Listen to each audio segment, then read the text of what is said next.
Ito ay rated SPG. Striktong patnubay at gabay ng magulang ang kailangan. Maaaring may masiselang tema, lengguwahe, karahasan, sexual, horror o droga na hindi angkop sa... Papanig na nga sa tama si Dea, ang ika-4 na henerasyon ng mga sangre, dahil dito sinusubukan niyang makatakas mula sa kamay ni Mitena at buong tapang niya itong hinarap gamit ang kanyang lakas.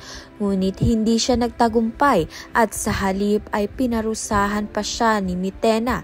Sa mga sandaling iyon nakaramdam si Pirena na nasa panganib ang ika-4 na sangre, kaya't agad siyang nagtungo upang iligtas si Dea mula sa kapahamakan.